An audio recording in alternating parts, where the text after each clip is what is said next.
So, Professor Gupta, you have been working a long time with collecting and understanding grassroots innovation. I know you have a specific methods for tapping into this grassroots innovation. I wonder if you can say something about that. Yes, indeed, because most of the innovators don't put a board outside their home that I'm an innovator, come and talk to me. So how do we discover them? There are many methods that we follow. We take help of the student during summer vacation. They go out and look for oddballs, crazy people. And in every society, everywhere in the world, there are crazy people. And we look for them. We also do what we call a Shodh Yatra, which is a learning walk, exploratory walk on foot.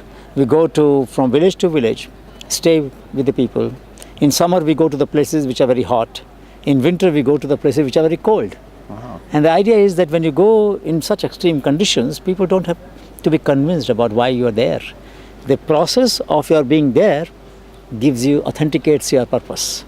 And therefore, we can come direct to the point. Okay, so there are people here, some of our co-walkers or people who are in the Shodh Yatra are also innovators. They share their story. What have they done? We give them ideas about what other people have done. And then ask them, maybe there's somebody amongst you who has also done something creative. Yeah. And we are sure that you will have someone like that. And with the pressure of expectation, ideas start coming out. Slowly, initially they will say, no, there is nothing, we have not done anything new as usual. Yeah. And then after pressure of expectation, slowly, one person will come out with something and then another person will come out with something. And we discover a huge lot of creativity. We also look for outstanding traditional knowledge because what is traditional knowledge in one place can become innovation in another place. Because many people are not aware of that. We organize recipe competition, particularly those recipes of food in which uncultivated plants are used as ingredient. We organize idea competition, biodiversity competition among children, so that during one competition, more knowledge gets transferred from grandparents to grandchildren than would have happened in the previous 1 decade or 2 decades. Because it's an open book exam. Everybody has to go and ask how many plants they know about with their uses. And then the whole village, the churning takes place and the knowledge gets circulated. You're a catalyzer. Yes. And we also take blessings of 100-year-old grandmothers and grandparents. Because we believe that in our culture, when you give blessing to somebody, you say, live for 100 years. And when somebody lives for 100 years, very often we don't take note of what that person has accomplished. So we go and touch the feet of the 100-year centenarians and take their blessings and then listen to their stories. What made them live long? I mean, they are the only one who have a right to talk about sustainability, isn't it? Because they have lived sustainable lifestyle. So we also try to get lessons from living legends of sustainability, the centenarians. Wonderful. And you have also experience of taking your honeybee network. It started as an idea and then a small network, but then it's grown quite a lot. And so you have experience also how to take an idea from the fringe to becoming more of the mainstream and having a greater impact. There are many ways in which it is happening already. For example, there's one of the leading company, Tata, as you know, is one of the biggest conglomerate of our country. They're one of their companies in agriculture farm equipment.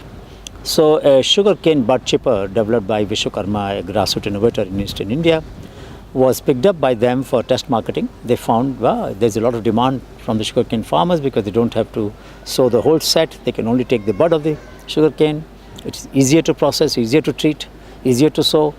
So then they signed an agreement where they will market it and the innovator will manufacture it. And the first order has already been completed. So large corporations are discovering that there are niche products developed by grassroots innovators for which there is a huge market, but which for them either to design or to develop or deliver on their own would have been difficult. Otherwise they would have done it by now. Similarly, we have a platform called as Techpedia.in. Techpedia.in has about 160,000 engineering projects done by 400,000 students from 600 institutions. So now companies are coming. They're saying, okay, can we put a challenge to the students, young students, and will they be able to address our problems with much more frugality? So at a cost which is unimaginably low, large corporations can get their problem discussed with high redundancy. 500 students work on one problem. Yeah. Naturally, at least 1 or 2 or 5 of them will come out with some good ideas. Sure. So the whole notion of the classical high-cost R&D system, which was not able to deliver and compete, and that's why we have a lot of economic problem in various parts of the world, Honeybee model offers a very frugal, very decentralized, a very lateral learning approach where young people are challenged, knowledge-rich, economically poor people are challenged to come out with solutions. Yeah. So one model is challenge response. You throw a challenge and people come out with solutions. Another is where people have developed their solutions and we try to take it to another context. For instance, there was an innovator, Yusuf, in Rajasthan who developed a groundnut digging machine. You dig the groundnut and then it collects it. Somebody else thought in another part of the country, in a coastal area, Rajasthan is a desert, in a coastal area, that we can make this machine and use it for sea beach cleaning. Oh, okay. Process was same. Lift it, stir it, sand will get dropped and the debris will be collected. So many times you take innovation from one context and take it to another. We also have drug companies joining hands with us who have licensed a technology, let us say, for skin disease, eczema. Now what this company did, they found that this solution was very good. There were 6 communities which had 6 different solutions for skin disease. We, in our lab, pooled them. Sashti is a voluntary organization.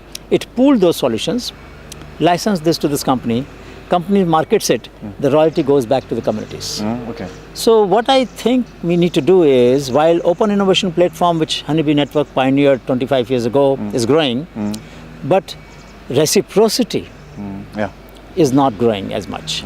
Companies want to take ideas, use them, maybe pay some money and forget about it. Okay. But they're not building capacity of those individual or group in the society who gave those good ideas to think further and give more good ideas in future.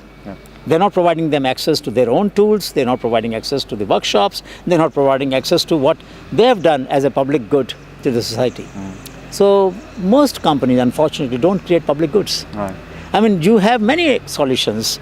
You can use them for private profit, but there will be some solutions which could be useful for the whole industry, not for the firm. And those must be made public goods. That has not yet begun. But I think the fact that Honeybee Network has put tens of thousands of solutions in open source, slowly might put a pressure on the policymakers, on the private entrepreneurs, on international organizations, that unless we expand public domain, there is no sustainability. Knowledge systems will not grow.